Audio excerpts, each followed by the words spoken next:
everybody, it's Elizabeth from Country Sampler. I hope you're as excited as I am to bust out all your red, white, and blue decorating because summer is finally here.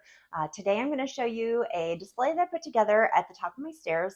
It's a little alcove that I can kind of do whatever I want with. I like to have a lot of fun with it because it doesn't necessarily have to match the rest of the styles or colors in the rest of my house, and I can get creative and do all kinds of stuff. So today I'm going to show you the different elements that I put together to make this vignette come together.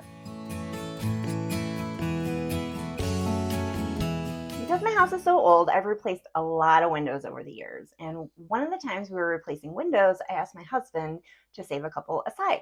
He looked at me like I was crazy, but he did it anyway because he loves me.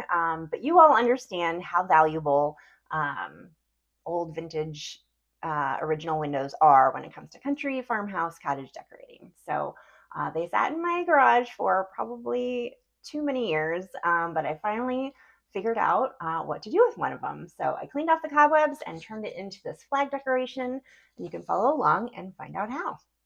For this project, you'll need a multi-paned window, red, cream, and blue paper or fabric, scissors, a pencil and a ruler, and adhesive.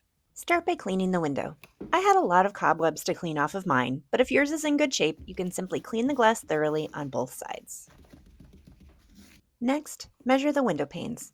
The 6 panes of my window measured plus or minus half an inch because of caulking, so make sure you check each pane to see if they all match. Measure and cut your blue square. I used solid cardstock, but you can use a patterned paper or fabric if you prefer. Trace and cut out a handful of stars from white or cream paper. I used primitive style star patterns in different sizes.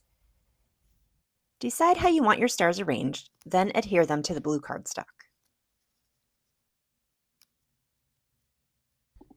Double check that your blue union fits, then adhere it to the window pane. I used removable glue dots for this since they work really well on paper and they'll be easy to remove from the glass if I need to.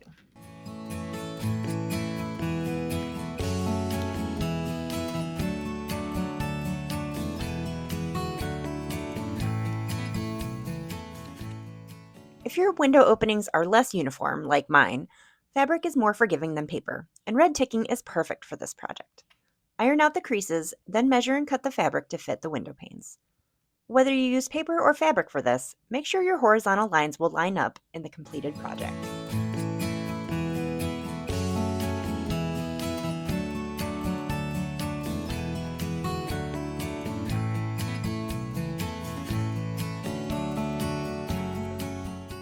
Spray adhesive works best for fabric. I used a shoebox to contain the overspray and it worked like a charm. Press the striped material into each window pane, again making sure that your stripes line up. All done! This is a great accent for tables, mantels, buffets, or even to hang on a wall.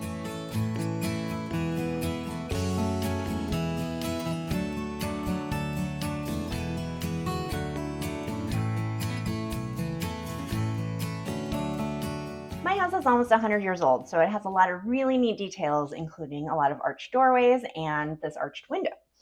As I was going through my 4th of July decorations, I realized that if I hung bunting upside down, it would follow the line of the window. So I used my trusty safety pins. They're always my go-to. I just pin the back and use twine to hang it. And then I tacked down the corners so that it wouldn't get knocked off balance. I did feel like the space here was a little empty, so I added just a cardstock star. I cut it out and tacked it on, and it really kind of finishes off that little spot.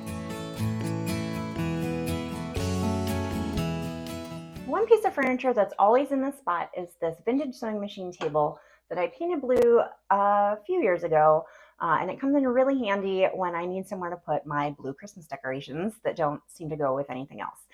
For the 4th of July, though, it's perfect. I wanted to top it with a bowl arrangement starring, so to speak, this red masonry star that I picked up at the flea market, and I really wanted to work it into an Americana vignette, and so it just kind of evolved from there. I actually used the masonry star as a pattern for some bowl fillers, these fabric stars that were super easy, and I'm going to show you how to do it. For this project, you'll need a star pattern, fabric, and typical sewing supplies. To start, stack or fold your fabric with the right sides together.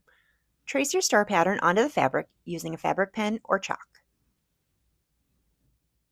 Remove the pattern and pin along the traced lines.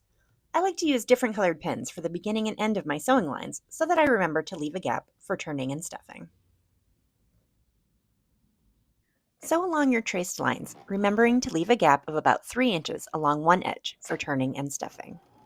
You can do this by hand, but obviously it's faster with a sewing machine.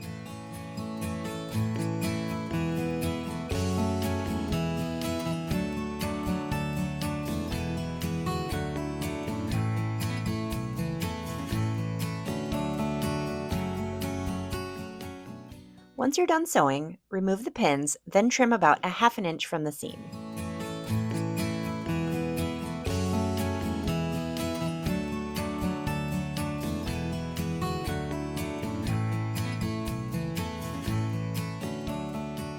Turn your star right side out.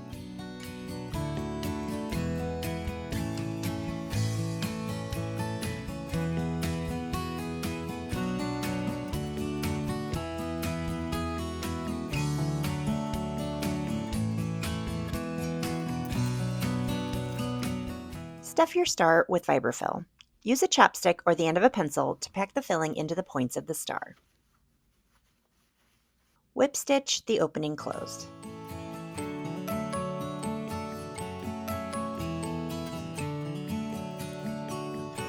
Sew a button onto the star center as a finishing touch if you like.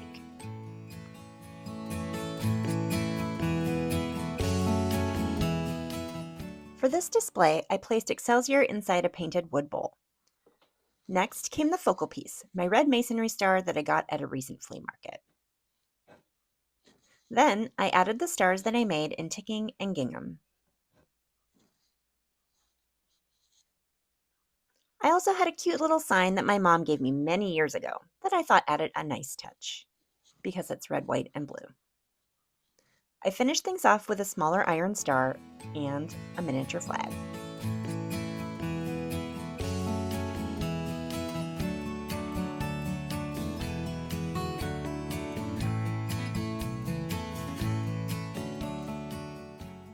Thanks for stopping by. Make sure you hit subscribe so you don't miss a single video full of great decorating ideas from Country Sampler.